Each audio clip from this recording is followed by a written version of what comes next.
Hello friends, welcome to our YouTube channel teaching exam overload. आज का session CTET paper 2 के अंतर्गत NCERT geography की नेक्स्ट क्लास है। आज हम एनसीईआरटी क्लास 7 के चैप्टर नंबर 4 को पढ़ेंगे। साथ ही एक बात यह भी महत्वपूर्ण है कि यह सेशन बिहार शिक्षक बहाली वाले छात्रों के लिए बहुत महत्वपूर्ण है, क्योंकि इसके प्रश्न उस वाली प्रतियोगिताओं में भी आते हैं। इसमें प्रथम बिंदु बनता है कि वायुमंडल का संगठन। जिस वायु का हम उपयोग सांस के लिए करते हैं, वास्तव में वह अनेक गैसों का मिश्रण है। तो जो वायु हम सांस लेने के लिए यूज करते हैं वह कई गैसों का मिश्रण है, जैसे कि नाइट्रोजन, ऑक्सीजन, कार्बन डाइऑक्साइड आदि। नाइट्रोजन तथा ऑक्सीजन ऐसी दो गैसें हैं जिनमें वायुमंडल का बड़ा भाग है। तो नाइट्रोजन तथा ऑक्सीजन ऐसी दो गैसें हैं जो वायुमंडल का सबसे बड़ा भाग है। नाइट्रोजन का प्रतिशत है 78% तथा ऑक्सीजन का प्रतिशत है 21%। Carbon dioxide, helium, ozone, argon एवं हाइड्रोजन कम मात्रा में पाई जाती हैं। तो carbon dioxide, helium, ozone, argon एवं हाइड्रोजन वायुमंडल में कम मात्रा में पाई जाती हैं। साथ ही गैस के अलावा धूल के छोटे कण भी हवा में मौजूद होते हैं। तो गैसों के अलावा धूल के छोटे कण भी हवा में मौजूद होते हैं। नाइट्रोजन वायु में सर्वाधिक पाई जाने वाली गैस है। तो वायुमंडल में सर्वाधिक पाई वाली जानी गैस कौन है? तो वह है नाइट्रोजन। जब हम सांस लेते हैं तब फेफड़ों में कुछ नाइट्रोजन भी ले लेते हैं। तो जब हम सांस लेते हैं तो फेफड़े में कुछ नाइट्रोजन भी ले लेते हैं और उसे बाहर निकाल देते हैं। परंतु पौधों को भी अपने जीवन में नाइट्रोजन की बहुत आवश्यकता होती है और वो सीधे वायु से नाइट्रोजन नहीं ले पाते हैं। तो इस कारणवश वह नाइट्रोजन जड़ों के रूप में लेते हैं, जड़ों से। ऑक्सीजन वायु में प्रचुरता से मिलने वाली दूसरी गैस है। तो वायुमंडल में प्रचुरता से मिलने वाली सेकंड नंबर की गैस है ऑक्सीजन, जिसका प्रतिशत है 21%। मनुष्य तथा पशु सांस लेने के लिए वायु में ऑक्सीजन प्राप्त करते हैं। तो मनुष्य तथा पशु और सांस लेने के लिए वायु में ऑक्सीजन प्राप्त करते हैं। हरे पादप प्रकाश संश्लेषण द्वारा ऑक्सीजन उत्पन्न करते हैं। पेड़ पौधे प्रकाश संश्लेषण द्वारा ऑक्सीजन उत्पन्न करते हैं। इस प्रकार वायु में ऑक्सीजन की मात्रा समान बनी रहती है। यदि हम वृक्ष काटते हैं तो यह संतुलन बिगड़ जाता है। कार्बन डाइऑक्साइड अन्य महत्वपूर्ण गैस है। हरे पादप अपने भोजन के रूप में कार्बन डाइऑक्साइड का प्रयोग करते हैं। तो हरे पादप अपने भोजन के लिए कौन सी गैस का उपयोग करते हैं? वह है CO2 अर्थात कार्बन डाइऑक्साइड, और ऑक्सीजन वापस देते हैं।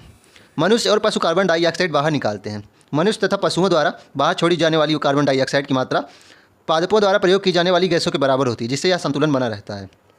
परंतु यह संतुलन कोयला तथा खनिज तेल आदि ईंधनों के जलाने से गड़बड़ा जाता है।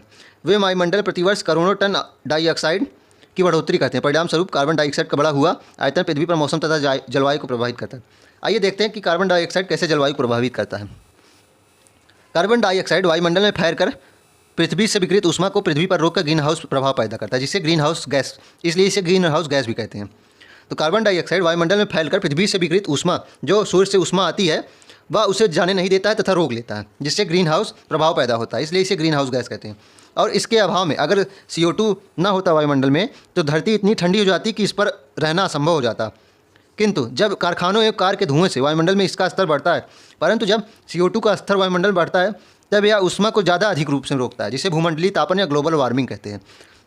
जितना इसका स्तर बढ़ेगा वह ऊष्मा को उतना ज़्यादा ताकत से रोकेगा, इसलिए यह ऊष्मा और बढ़ेगी तथा भूमंडलीय तापन या ग्लोबल वार्मिंग होगा। तापमान में इस वृद्धि के कारण पृथ्वी के सबसे ठंडे प्रदेश में भी बर्फ़ पिघलने लगती है, जिसके परिणाम स्वरूप समुद्र के जलस्तर में वृद्धि होती है तथा तटीय क्षेत्रों में बाढ़ आने का संभावना होता है। तो इस प्रकार हमने देखा कि CO2 कैसे हमारे जलवायु को प्रभावित करती है। इसमें अगला बिंदु है, जब वायु गर्म होती है तो वह फैलती है और हल्की होकर ऊपर उठती है। ठंडी वायु सघन और भारी होती है। तो जब वायु गर्म होती है तो वह ऊपर उठती है तथा ठंडी होकर सघन और भारी हो जाती है, इसलिए इसमें नीचे रहने की प्रवृत्ति होती है। इसलिए वायु में नीचे रहने की प्रवृत्ति होती है। गर्म वायु के ऊपर उठने पर आसपास के क्षेत्रों से ठंडी वायु रिक्त स्थान को भरने के लिए वहाँ आ जाती है। इस प्रकार वायु चक्र चलता है। अगला बिंदु है वायुमंडल की संरचना। हमारा वायुमंडल 5 परतों में विभाजित है, जो पृथ्वी की सतह से आरंभ होती हैं। ये हैं क्षोभ मंडल, समताप मंडल, मध्य मंडल, बाह्य मंडल तथा बहिर्मंडल। तो यह प्रश्न बन सकता है कि हमारा वायुमंडल किन 5 परतों में विभाजित है? वे हैं क्षोभ मंडल, समताप मंडल, मध्य मंडल, बाह्य मंडल तथा बहिर्मंडल। नंबर 1, क्षोभ मंडल। यह परत वायुमंडल में सबसे महत्वपूर्ण परत है। क्षोभ मंडल की औसत ऊंचाई 13 किलोमीटर होती है। तो क्षोभ मंडल की औसत ऊंचाई कितनी होती है? 13 किलोमीटर। हम इसी मंडल में मौजूद वायु में सांस लेते हैं। मौसम की लगभग सभी घटनाएं जैसे वर्षा, कोहरा एवं ओलावर्षण इसी परत के अंदर होता है। यह प्रश्न पेपर में आ चुका है कि मौसम की घटनाएं किस मंडल में होती हैं? तो वह क्षोभ मंडल में होती हैं। अगला मंडल है समताप मंडल। क्षोभ मंडल के ऊपर का भाग समताप मंडल कहते हैं। यह लगभग 50 किलोमीटर की ऊंचाई तक फैला होता है। यह परत बादलों एवं मौसम संबंधी घटनाओं से लगभग मुक्त होती है, इसलिए यह हवाई जहाज उड़ाने के लिए बहुत आदर्श परिस्थितियाँ इसमें होती हैं। समताप मंडल की एक महत्वपूर्ण विशेषता यह है कि इसमें ओजोन गैस की परत पाई जाती है। यह परत सूर्य से आने वाली हानिकारक गैसों से हमारी रक्षा करती है। तो समताप मंडल में महत्वपूर्ण बातें क्या क्या हैं कि यह लगभग 50 किलोमीटर की ऊंचाई तक होती है। यह जहाज आदि हवाई जहाज आदि उड़ाने के लिए आदर्श परिस्थितियां उत्पन्न करती हैं, क्योंकि यह मौसम संबंधित घटनाओं से परे होती है तथा इसमें ओजोन गैस भी पाई जाती है। अगला मंडल है मध्यमंडल। यह वायुमंडल की तीसरी परत होती है। यह समताप मंडल के ठीक ऊपर होती है। यह लगभग 80 किलोमीटर की ऊंचाई तक फैली होती है। अंतरिक्ष में प्रवेश करने वाले उल्कापिंड इस परत में आने पर जल जाते हैं। इसमें महत्वपूर्ण बिंदु क्या है कि अंतरिक्ष से प्रवेश करने वाले उल्कापिंड इस परत में आने पर जल जाते हैं। अगला मंडल है बाह्यमंडल। बाह्यमंडल में बढ़ती ऊंचाई के साथ तापमान में अत्यधिक तीव्रता से बढ़ता है। आयन मंडल इस परत का एक भाग है। यह 80 से 400 किलोमीटर तक फैला है। रेडियो संचार के लिए इस परत का उपयोग होता है। वास्तव में पृथ्वी से प्रसारित रेडियो तरंगे इस परत द्वारा पुनः पृथ्वी पर परावर्तित कर दी जाती हैं। तो इसमें महत्वपूर्ण बिंदु क्या क्या है कि वायुमंडल बाह्यमंडल में ऊंचाई बढ़ने के साथ तापमान बहुत अत्यधिक तीव्रता से बढ़ता है तथा रेडियो संचार के लिए इसी परत का उपयोग किया जाता है। अगला मंडल है बहिर्मंडल, जो आखिरी मंडल। वायुमंडल की सबसे ऊपरी परत को बहिर्मंडल नाम से जाना जाता है। यह वायुमंडल की पतली परत होती है। हल्की गैस जैसे हीलियम एवं हाइड्रोजन यहाँ से अंतरिक्ष में तैरती हैं। क्या आप जानते हैं कि पृथ्वी सूर्य की ऊर्जा का केवल 2 अरबवां भाग ही प्राप्त करती है? तो यह महत्वपूर्ण बिंदु जो पेपर में आ चुका है कि पृथ्वी सूर्य का कितना भाग प्राप्त करती है, तो वह है 2 अरबवां भाग। अगला बिंदु है तापमान। आप प्रतिदिन जिस तापमान का अनुभव करते हैं वह वायुमंडल का तापमान है। वायु में मौजूद ताप एवं शीतलता के परिणाम को तापमान कहते हैं। तो वायु मौजूद ताप एवं शीतलता के परिणाम को तापमान कहते हैं। आतपन, बहुत महत्वपूर्ण बिंदु जो पेपर में आ चुका है कि आतपन क्या है। तो आतपन सूर्य में आने वाली ऊर्जा जिसे पृथ्वी रोक लेती है उसे ही आतपन कहते हैं। तो आतपन क्या है? सूर्य से आने वाली ऊर्जा जिसे पृथ्वी रोक लेती है उसे आतपन कहते हैं। अगला बिंदु, तापमान को मापने की इकाई डिग्री सेल्सियस है। तो तापमान की मानक इकाई क्या है? तापमान मापन की वह है डिग्री सेल्सियस। इसका आविष्कार एंडर्स सेल्सियस ने किया था। सेल्सियस पैमाने पर जल 0 डिग्री सेल्सियस पर जमता है एवं 100 डिग्री सेल्सियस पर उबलता है। तो तापमान मापने की मानक इकाई क्या है? Degree Celsius. इसका आविष्कार एंडर्स सेल्सियस ने किया है तथा 0 डिग्री सेल्सियस पर पानी जमता है तथा 100 डिग्री सेल्सियस पर उबलता है। अगला बिंदु है, क्या आप जानते हैं कि चांद पर वायु नहीं है, अतएव वहाँ वायुदाब भी नहीं है। अंतरिक्ष यात्री वायु, इसमें एक प्रश्न यह भी बन सकता है तो वायुदाब क्या है? तो वायु द्वारा जो दाब लगाया जाता है उसे वायुदाब कहते हैं। तो चांद पर वायु नहीं है तथा वहाँ वायुदाब भी नहीं, इसलिए यात्री जब चांद पर जाते हैं तो वे विशेष रूप से सुरक्षित हवा से भरी हुई अंतरिक्ष पोशाक पहनते हैं। यदि वे इस अंतरिक्ष पोशाक को न पहने तो अंतरिक्ष यात्रियों के शरीर पर द्वारा विपरीत बल लगने के कारण उनकी रक्त शिराएँ फट सकती हैं। तो अगर ये पोशाक अंतरिक्ष यात्री नहीं पहनेंगे तो उनके शरीर में विपरीत बल लगने के कारण उनकी रक्त शिराएँ फट सकती हैं, जिससे अंतरिक्ष यात्री का रक्त स्रावित हो सकता है।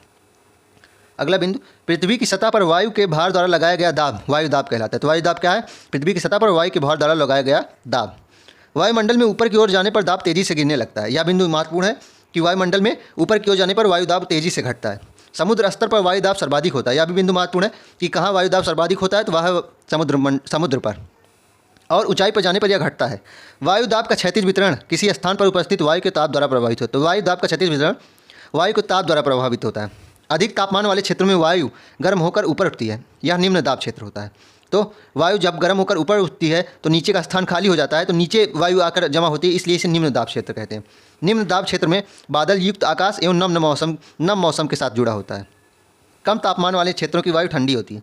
कम तापमान वाले क्षेत्रों की वायु ठंडी होती है। इसके स्वरूप यह भारी होती है। भारी वायु निमज्जित होकर उच्च दाब क्षेत्र बनाती है। तो भारी वायु उच्च वायु दाब क्षेत्र बनाती है। उच्च दाब के कारण स्पष्ट एवं स्वच्छ आकाश होता है। अगला बिंदु जो बहुत महत्वपूर्ण है कि वायु सदैव उच्च दाब क्षेत्र से निम्न दाब क्षेत्र की ओर गमन करती है। तो वायु उच्च दाब क्षेत्र से निम्न दाब क्षेत्र की ओर गमन करती है। अगला बिंदु है पवन। उच्च दाब क्षेत्र से निम्न दाब क्षेत्र की ओर वायु की गति को पवन कहते हैं। तो पवन किसे कहते हैं? उच्च दाब क्षेत्र से निम्न दाब क्षेत्र की ओर वायु की गति को पवन कहते हैं। पवनें मुख्यतः 3 प्रकार से विभाजित होती हैं। नंबर 1, अस्थायी पवनें। व्यापारिक पश्चिमी एवं पूर्वी पवनें अस्थायी पवनें होती हैं जो वर्ष भर लगातार निश्चित दिशा में चलती हैं, इसलिए इन्हें स्थायी पवनें कहे जाते हैं। नंबर 2, मौसमी पवनें। ये पवनें विभिन्न ऋतुओं में अपनी दिशा बदलती हैं। उदाहरण के लिए भारत में मानसूनी पवनें। चूँकि ये विभिन्न मौसमों के हिसाब से अपनी दिशाएं बदलती हैं, इसलिए इन्हें मौसमी पवनें कहते हैं। नंबर 3, स्थानीय पवनें। ये पवनें किसी छोटे क्षेत्र में वर्ष या दिन के किसी विशेष समय में चलती हैं। उदाहरण के लिए स्थल एवं समुद्री समीर। क्या आप जानते हैं भारत में उत्तरी क्षेत्र को गर्म एवं शुष्क स्थानीय पवन जिसे लू कहते हैं। अगला बिंदु आर्द्रता। जब जल पृथ्वी एवं विभिन्न जलाशयों से वाष्पित होता है तो यह जलवाष्प बन जाता है। तो जलवाष्प कैसे बनता है? जब जल पृथ्वी से वाष्पित होता है तो वह जलवाष्प बन जाता है। वायु में किसी भी समय जलवाष्प की मात्रा को आर्द्रता कहते हैं। तो आर्द्रता किसे कहते हैं? वायु में किसी भी समय जलवाष्प की मात्रा को आर्द्रता कहते हैं। जब वायु में जलवाष्प की मात्रा अत्यधिक होती है तो हम उसे आर्द्र दिन कहते हैं। तो आर्द्र दिन कौन सा होता है? जब वायु में जलवाष्प की मात्रा सर्वाधिक होती है। जैसे जैसे वायु गर्म होती है, इसकी जलवाष्प धारण करने की क्षमता और बढ़ती है। क्योंकि वायु गर्म होती है तो वह जल धारण करने की क्षमता और बढ़ जाती है। इस कारणवश यह अधिक आर्द्र हो जाती है। आर्द्र दिन में कपड़े सूखने में काफ़ी समय लगता है एवं हमारे शरीर से पसीना आसानी से नहीं सूखता है और हम असहज महसूस करते हैं। तथा जब जलवाष्प ऊपर उठता है तो यह ठंडा होना शुरू हो जाता है एवं जलवाष्प संघनित होकर ठंडा होकर जल की बूंदें बनाता है। जब वायु ऊपर उठती है तो वह ठंडी हो तथा भारी हो जाती है तथा संघनित होकर जल की बूंदें बनती हैं। बादल इन्हीं जल बूंदों की एक समूह होता है। बादल जो होता है इन्हीं जल बूंदों का एक समूह होता है। जब जल की ये बूंदें इतनी भारी हो जाती हैं कि वायु में तैर ना सकें तो ये वर्षण के रूप में नीचे आती हैं। अब प्रश्न बनता है कि वर्षण क्या है? पृथ्वी पर जल के रूप में गिरने वाला वर्षण वर्षा कहलाता है। क्रियाविधि के आधार पर वर्षा 3 प्रकार की होती है: संवहनी वर्षा, पर्वतीय वर्षा एवं चक्रवाती वर्षा। इसमें प्रथम है चक्रवाती वर्षा। तो जब गर्म हवा ऊपर व ठंडी हवा नीचे आकर चक्रवात बनाती हैं तथा इस चक्रवात से जो वर्षा होती है उसे चक्रवाती वर्षा कहते हैं। अगला है पर्वतीय वर्षा। आर्द्र वायु जब पवन से टकराकर वर्षा करती है तो उसे पर्वतीय वर्षा कहते हैं। तथा तीसरा है संवहनी वर्षा। जब गर्म वायु ऊपर जाती है वह भारी होकर ठंडी होकर वर्षा करती है तो उसे संवहनी वर्षा कहते हैं। चलिए आज का सेशन यहीं तक। कल हम फिर किसी नए सेशन के साथ मिलेंगे। तब तक के लिए धन्यवाद।